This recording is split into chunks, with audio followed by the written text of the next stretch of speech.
अगदी माव्याच्या मोदकासारखा आपण हा शेंगदाण्याचा मोदक बनवलेला आहे. तर सुरुवात करूया आजच्या या रेसिपीला.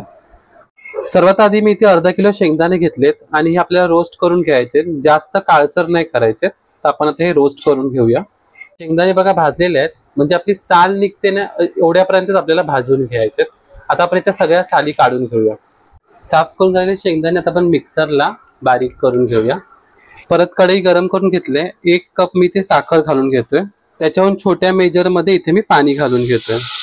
या ठिकाणी बघा मी एक छानपैकी असा ना घटसर असा पाक बनवून घेतलाय, एक तारी तुम्ही म्हणू शकता. आता यामध्ये आपण जे ना शेंगदाणे बारीक करून घेतले ते ऍड करायचे. आता या मिश्रणाचा ना एक गोळा तयार होईपर्यंत आपल्याला हे परतून घ्यायचे. मिश्रणाचा छान असा गोळा झालाय. आता आपण हा बाहेर काढून घेऊया आणि थंड करून घेऊया. मिश्रण बघा थंड झालेलं आहे. आता इथे बघा माझ्याकडे ना अशा प्रकारे मोल्ड आहे मोदकाचा. आता मी बघा एका साईडने ना इथे थोडे ड्रायफ्रुट्स घालून घेणार आहे.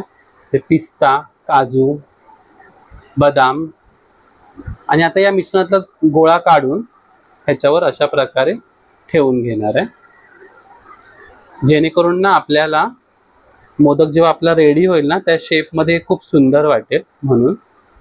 आता दुसऱ्या साईडने देखील सेम प्रोसेस करायची आहे. ड्रायफ्रुट्स घालून घ्यायचे. आता इथून देखील साचा भरून घेऊया.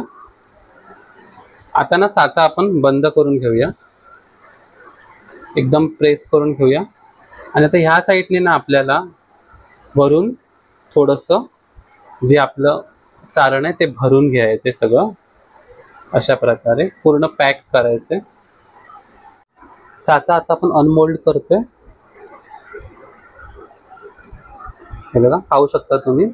आता मी दुसऱ्या बाजून देखील अनमोल्ड करतोय. मोदक बघा आपला रेडी आहे छानपैकी. या गणेश चतुर्थीला तुम्ही नक्की हा मोदक ट्राय करा. व्हिडिओ आवडल्यास लाईक, शेअर, सबस्क्राईब. धन्यवाद.